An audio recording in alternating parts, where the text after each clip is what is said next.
दोस्तों जय हिंद जय भारत। मैं मदन लाल आज़ाद, संस्थापक संयोजक ठगी पीड़ित जमाकर्ता परिवार और all India bike board taxi union.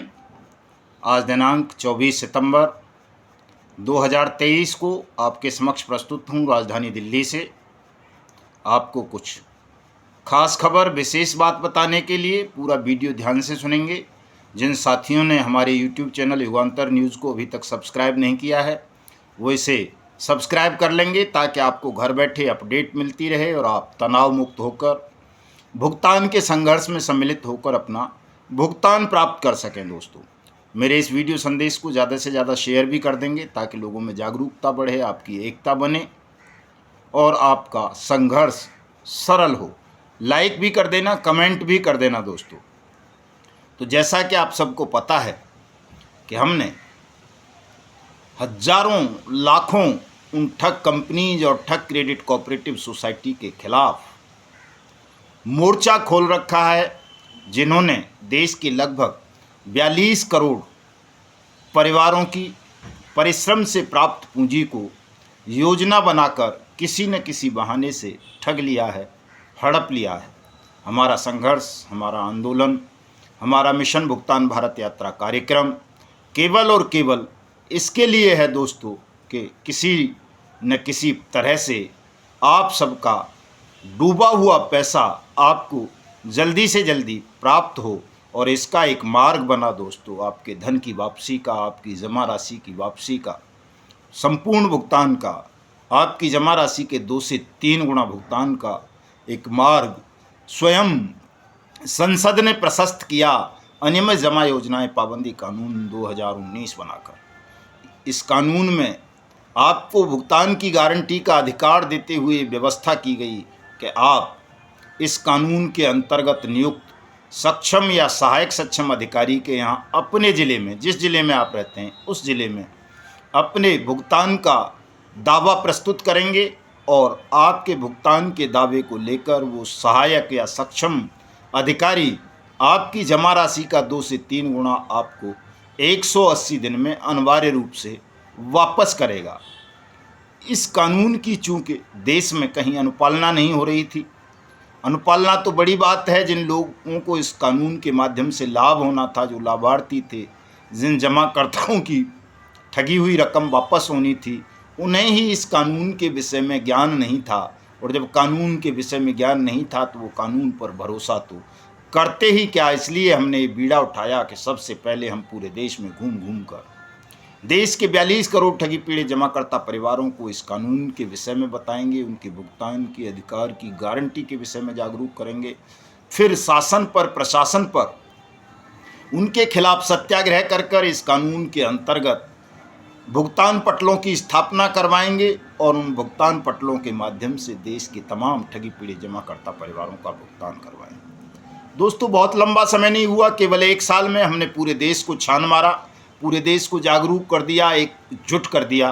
और जब देश एकजुट हुआ, जागरूक हुआ, जगह जगह आंदोलन हुए, धरने हुए, प्रदर्शन हुए, सभाएं हुई, प्रेस कॉन्फ्रेंसेज हुई, तो देश के बहुत बड़े हिस्से में भुगतान पटलों की स्थापना जिला स्तर पर, तहसील स्तर पर हुई। लोगों ने आवेदन जमा किए, कहीं कहीं भुगतान की प्रक्रिया भी आरंभ हुई।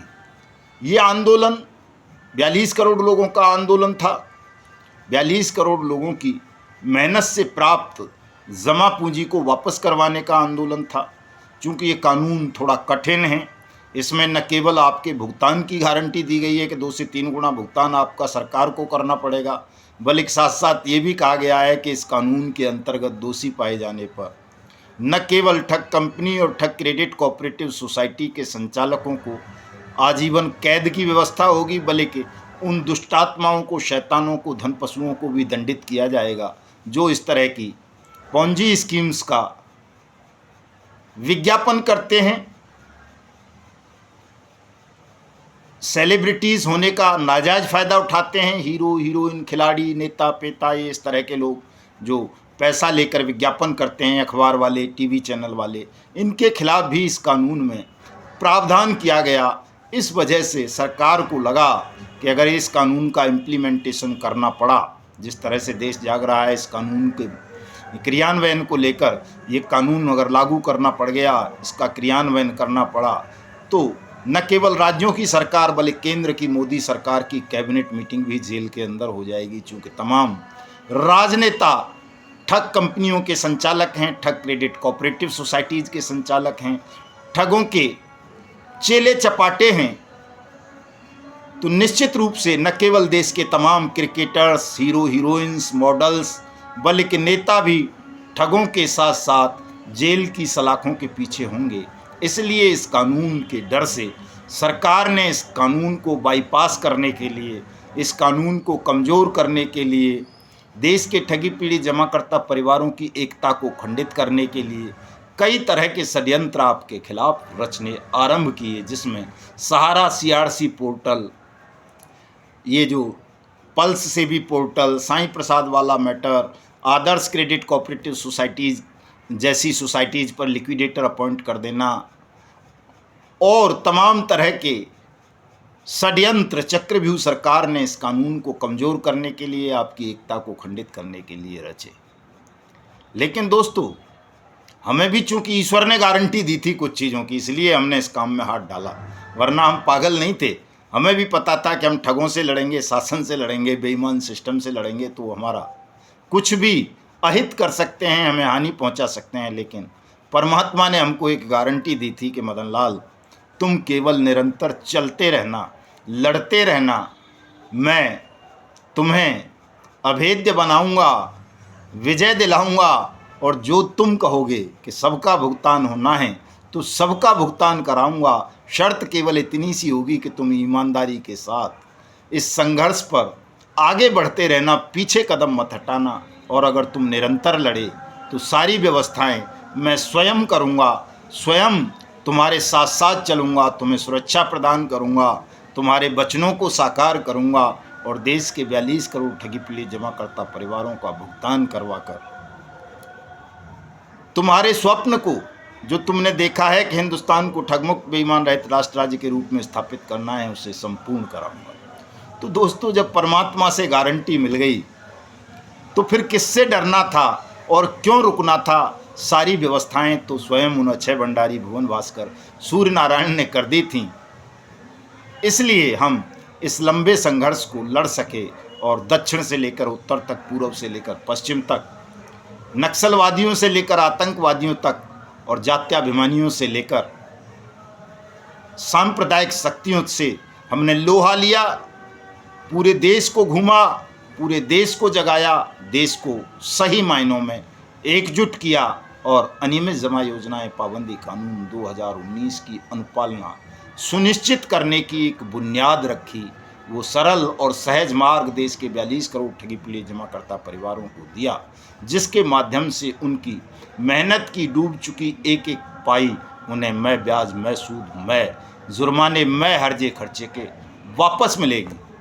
आपके भुगतान में कोई संदेह नहीं है दोस्तों, ये होना है। केवल आपको हम पर विश्वास लाना है। मुझ पर नहीं ला सकते तो नारायण पर लाइए, उन पर भी नहीं ला सकते हो तो अपने आप पर लाइए। चूँकि आप में से कुछ नास्तिक हो सकते हैं जो ईश्वर के अस्तित्व को नहीं मानते होंगे, तो स्वयं पर भरोसा लाओ। एक चीज़ ध्यान रखिए कि जब एक पत्थर पर कोई आदमी विश्वास ले आता है, एक किताब पर विश्वास ले आता है, किसी नेता की प्रतिमा पर विश्वास ले आता है, किसी और बेजान निर्जीव वस्तु पर विश्वास ले आता है, तो उसके उस विश्वास की लाज, उसके निरंतर संघर्ष को देखते हुए स्वयं नारायण कर रखते हैं। पत्थर में भगवान बन जाते हैं दोस्तों। और मनुष्य अगर कोई शुभ कामना करता है, उसकी इच्छा अगर किसी के विनाश की नहीं है, निर्दोष व्यक्ति के विनाश की नहीं है, किसी निरपराध को दंडित करने की नहीं है, तो ऐसी शुभ कामना को ईश्वर या कहो प्रकृति, नास्तिक कहें तो, स्वयं संपूर्ण करती है। तो हम तो जीते जागते इंसान हैं दोस्तों, और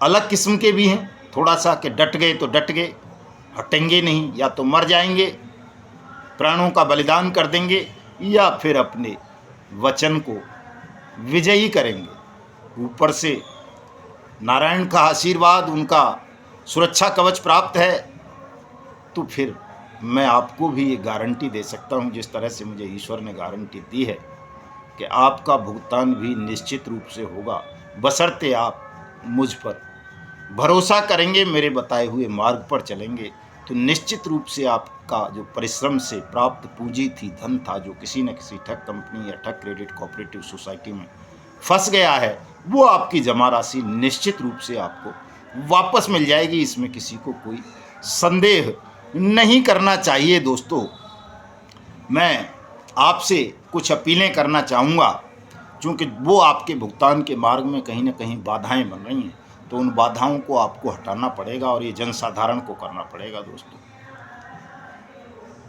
हमारा जो संगठन है ठगी पीड़ित जमाकर्ता परिवार तपजप, उसमें भी कुछ राजनीतिक महत्वाकांक्षी लोग घुस गए हैं, कुछ धन पद और प्रतिष्ठा के भूखे लोग प्रवेश कर गए हैं।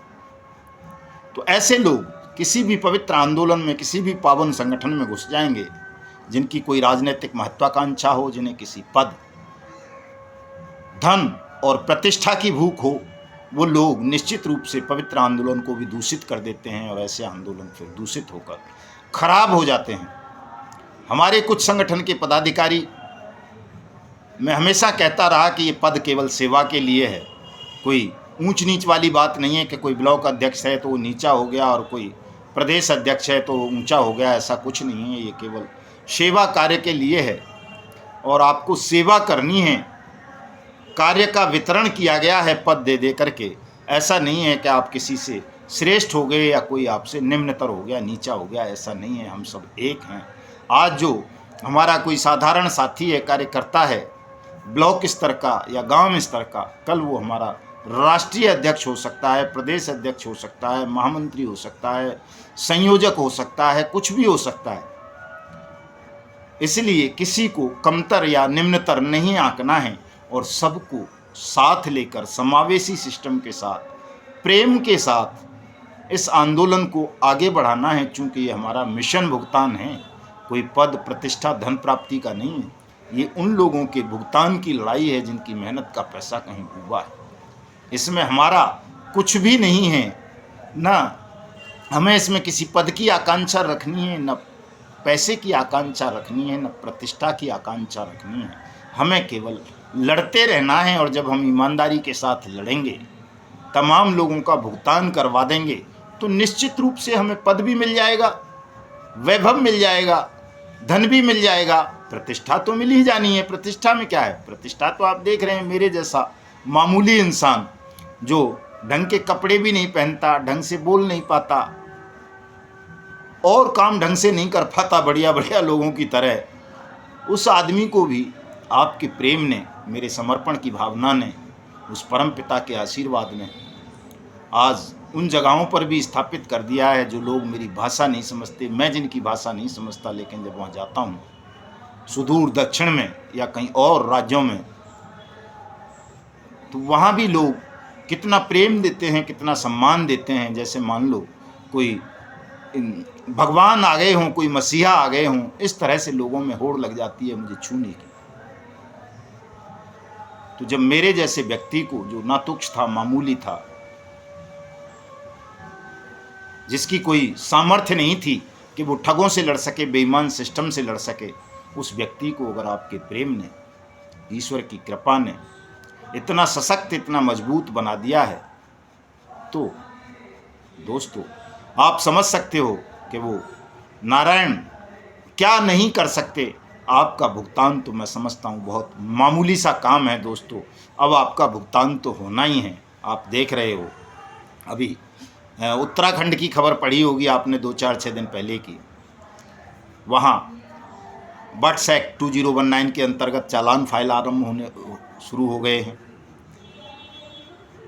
बट्स एक्ट के अंतर्गत चालान फाइल होने का मतलब है आपका भुगतान होगा, चूँकि बट्स एक्ट में यही प्रोविज़न है कि दंड भी देगा ठगों को और जमाकर्ता का पैसा वापस देगा। राजस्थान का आपने पढ़ लिया होगा, सिरोही वाला मैटर, वहाँ भुगतान आरंभ हो गया है। बिहार का आप सबने पढ़ा है कि बिहार में सक्षम अधिकारियों ने विज्ञापन देने आरंभ कर दिए हैं आवेदन पत्र आमंत्रित करने के लिए। यूपी का आपको पता है सबको, मध्य प्रदेश का पता है कि तहसील स्तर तक पर भुगतान पटल स्थापित हो चुके हैं। सबको पता है, मैं अभी कर्नाटक में था 22 सितंबर को, 2 दिन पहले। आपने देखा कि किस तरह से दक्षिण भाषी लोग, जहाँ कोई मेरी भाषा नहीं जानता, मैं उनकी भाषा नहीं समझता, कितना ज़बरदस्त उत्साह था लोगों में। हजारों की भीड़ वहाँ के फ्रीडम पार्क में उपस्थित थी। राजस्थान का देखा आपने, जयपुर का, दिल्ली का देखा, लखनऊ का देखा, इको गार्डन का आपने। और परसों में 26 तारीख को पटना रहूँगा, जहाँ सूर्य नारायण की राजधानी है, वो प्राचीन राजधानी। छठी मैया के उपासक रहते हैं, पुजारी रहते हैं वहाँ सब, तो वहाँ तो और ज़्यादा अद्भुत होना है, निराला होना है। और वहाँ से आपको एक ऐसी शक्ति मिल जानी है दोस्तों, पटना कार्यक्रम के बाद, कि जब 2 अक्टूबर 2023 को राष्ट्रपिता महात्मा गांधी की जयंती पर आप दिल्ली पधारेंगे, निश्चित रूप से आप सबका भुगतान उसी दिन सुनिश्चित हो जाएगा दोस्तों। आपको केवल आना है, विश्वास करना है ईश्वर पर या मुझ पर या स्वयं पर, तीनों में से किसी पर भी कर लोगे और निरंतर अपनी मांग को उठाते रहोगे तो निश्चित रूप से आप सबका भुगतान होगा। चाहे कोई मोदी हो, चाहे कोई और हो, आपका भुगतान अब रोके नहीं रुकेगा दोस्तों, चूँकि तय हो चुका है कि अब आपका भुगतान होना है। तमाम परिस्थितियां, तमाम हालात आपके पक्ष में खड़े हैं। आपसे हम तो कुछ मांग भी नहीं रहे, जनसाधारण से तो हम कुछ नहीं मांगते कभी। हम जो भी मांगते हैं वो अपने पदाधिकारियों से कहते हैं कि वो सहयोग करें, चूँकि आंदोलन कर रहे हो, आप लोग लड़ रहे हो, आपको स्वयं के साथ साथ राष्ट्र को बचाना है, तो आपको कुछ धन त्याग करना चाहिए। आम जनता से तो हम कभी नहीं कहते, आम जनता के लिए तो हमेशा कहते हैं 1 रुपये। हम कभी नहीं कहते कि आप 1 रुपया भी नहीं दोगे तो हम आंदोलन नहीं कर पाएंगे। हम तो कहते हैं, केवल पब्लिकली कहते हैं, व्यक्तिगत किसी से नहीं कहते हैं कि आप दोगे तो भी ये आंदोलन होगा, नहीं दोगे तो भी होगा। चूँकि ये आंदोलन तो होना है, ये स्वयं ईश्वर की इच्छा है। इसमें अगर आप बढ़ चढ़ कर हिस्सा लोगे, सहभागी बनोगे, तो आपको भी परमात्मा की कृपा मिलेगी और जल्दी से आपका कल्याण होगा, जल्दी से आपका पैसा वापस मिलेगा। जो खोया हुआ धन है, सम्मान है, आपका जो परिवार छोड़ चुके हो, आप घर द्वार से बेदखल कर दिए गए हो, वो सब आपको प्राप्त हो जाएगा जल्दी से जल्दी, बशर्ते आप ईमानदारी के साथ हमारे संगठन तप जप में काम करेंगे। और अगर थोड़ा सा भी अंश मात्र भी छल रखा आपने, बेईमानी की, कोई ऐषणा रखी, तो निश्चित रूप से आपको इस संगठन से तो छोड़ो, कहीं से भी कुछ नहीं मिलेगा, केवल धोखा मिलेगा दोस्तों। इसलिए मैं बार बार कहता हूँ कि ईमानदारी से काम करो, ज़्यादा से ज़्यादा अपने जमाकर्ताओं तक हमारे संदेश को पहुँचाओ और उन्हें बताओ कि तुम्हें भुगतान की गारंटी का अधिकार प्राप्त हो चुका है। 2 अक्टूबर 2023 को सुबह 6 बजे से 12 बजे तक तुम्हें गांधी समाधि पर अखंड कीर्तन में हिस्सा लेना है। और उस कीर्तन में जब हिस्सा लोगे तो वहाँ प्रधानमंत्री आएगा, राहुल गांधी आएगा, अरविंद केजरीवाल आएगा और देश के तमाम नेता आएंगे, शासक आएंगे, प्रशासक आएंगे, न्यायाधीश आएंगे। वो आपकी पीड़ा को सुनेंगे, देखेंगे, आपकी एकता को देखेंगे, तो निश्चित रूप से उनमें आपके भुगतान के प्रति संवेदनशीलता पैदा होगी। और अगर वो संवेदनशील होकर के आपका भुगतान नहीं करेंगे तो निश्चित रूप से उनके मन में एक खौफ पैदा होगा, भय पैदा होगा कि अब आपकी एकता, उनका अस्तित्व हिंदुस्तान की पावन पवित्र भारत भूमि से समाप्त कर देगी। तो दोस्तों, आपका हर तरह से, हर तरफ से केवल लाभ ही लाभ है। इस स्वर्णिम अवसर का लाभ उठाइए। 2 अक्टूबर 2023 को सुबह 6 बजे से पहले गांधी समाधि, राजघाट, रिंग रोड, नई दिल्ली पर आ जाओ। बाह पसारे विजय और समय आपका स्वागत करने के लिए तैयार खड़े हैं। निश्चित रूप से आप सबका भुगतान होगा दोस्तों। जय हिंद, जय भारत।